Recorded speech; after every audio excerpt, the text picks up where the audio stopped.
ka tsisy olonanao tsintsinanao no ny hatandranao fa aoka ho tonga fianarana ho an'ny mino ianao amin'ny fiteny, amin'ny fitondratena, amin'ny fitiavana, amin'ny finoana, amin'ny fahadiovana. Timoty voalohany toko 4 andiny 12.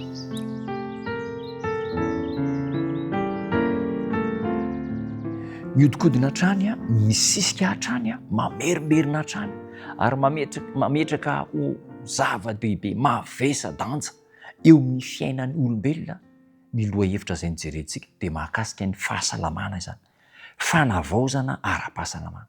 Ity fanavaozana ara-pahasalamana ity ry namana dia tena fitsipika mihitsy fifehezan-tena, tena fitsipim-piainana, tena règlement mihitsy zany ary règlement tokony ho arahana raha tiantsika ny hanana vatana salama. Be dia be ny lany vola any amin'ny mpitsabo, mandany vola tsy toko foroana amin'ny fitsaboana ny fanafody, kanefa dia azo soroana, azo sotranina amin'ny zavatra tsotra, taridalana izay nomen'Andriamanitra, ny aretina izay misy amin'izao fotoana izao. Ka inona izay taridalana izay? Mahasalama ny lalàn'ny zavaboary, manaraka ny lalàn'ny zavaboary. Tsy misy ray amin'ny arivo no mahatsapa ny mahazava-dehibe an'ity fahazarana ity. Fahazarana madio, mety manaiky ihany ny saina, fa eo amin'ilay fampiarana dia voapirofo fa tsy manaiky. Firofiry no ahitana rehefa tonga ny fety sy ny lanonana dia ekena fa dia hoe tsy mety ny sakafo ohatran'izao fa dia hohanina ihany. Firofiry ny mahatsapa ny tsy fetezany, ny fomba fisakafo, ny fomba fisotro, zavatra tsy mahasoa, kanefa dia mbola hohanina ihany satria tsy voafehy intsony ilay filàna. Ny trano honenantsika dia tokony trano hodidinin'ny rivo-pahasalamana avy amin'ny taridalana omen'Andriamanitra. Ary amin'ireny toe-javatra ireny dia homem-boninahitra Andriamanitra. Apetrak'Andriamanitra eo anoloantsika ny tsara izay tokony arahantsika sy ireo manimba izay anapotika ny vatantsika. Tokony handray safidy izany isika, hisafidy ny tsara hiaraka amin'Andriamanitra. Na dia efa mampianarina aza momba ny fiasan'ny vatana any amin'ireo sekoly izay ahorintsika, any amin'ireo toeram-panabeazana, dia tsy araka ny fahavitriana tokony hananany mpianatra ao anatiny sy ny mpampianatra no vokatra mitranga.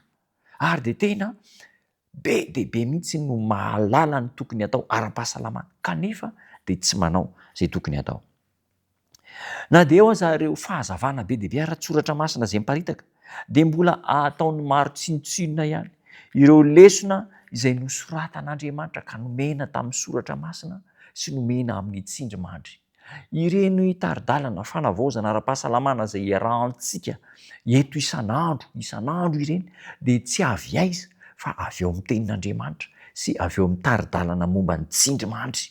Ny ataontsika eto izany dia izao, manazava fotsiny fa efa voasoratr'Andriamanitra, ka ny ilaina amintsika dia izao, ny manaiky amin'ny finoana fa tempolin'Andriamanitra ny vatantsika ka tsy tokony hosombana, ary ny manaraka ny tsipiriany izay ampitain'Andriamanitra.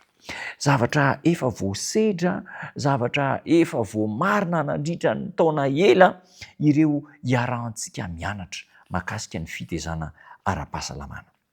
Indraindray dia ataontsika atsirambina ny fomba fisakafo amin'ny ankapobeny. Atao atsirambina ny fomba fisakafo amin'ny ankapobeny, mitombo ny fifohana sigara. Jereo ny fonona sigara efa misy soratra hoe manimba ny fahasalamana, mahafaty, fa mbola mitombo hatrany mifoka sigara ary memidina ny taonan'ny olona izay mifoka sigara. Ny fisotro toaka izy tsy efa resy lahatra fa mahafaty, mamono, ratsy ny toaka.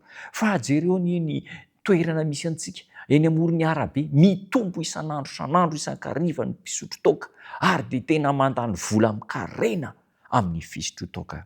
Ireo mikiry amin'ny fihinanan-kena, mitombo ny lanjan'ny fihinanan-kena nefa manimba ny fahasalamantsika. Ry namana, fananany tompo isika, ary satria fananany tompo isika dia tian'Andriamanitra ny kolokolo antsika. Raha misy zavaboary anefa izay tsy manaraka ny sitrapon'Andriamanitra dia isika olombelona fananan'Andriamanitra ny fonon'Andriamanitra, kanefa dia tsy manaiky ny taridalana omen'Andriamanitra. Jesosy Kristy ny mpamorona antsika, izy no mamolavola antsika, izy no namorona ny firafitry ny vatantsika olombelona, izy no nanoratra lalàna ara-pizika, lalàna moraly, ary ny olombelona izay manao tsirambina sy manao tsinitsinona ny fahazarana izay tsy tokony atao dia manimba ny vatany, manimba ny sainy ary manimba ny fahasalamana, manota eo anatrehan'Andriamanitra.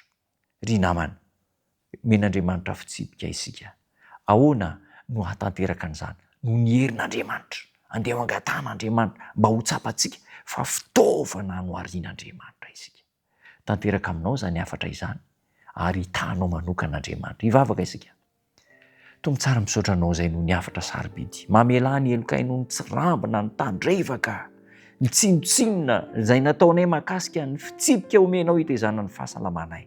Ankehitriny manavao izahay, arovy, omeo hery mba hifadiana ireo tsy mahasoa ary mba hinanana amin'ny fahalalana hony ireo nomenao hohanina sy hosotroinay. Tahio ny tsiraray avy aminay amin'ny anaranao Jesosy Tompo. Amen.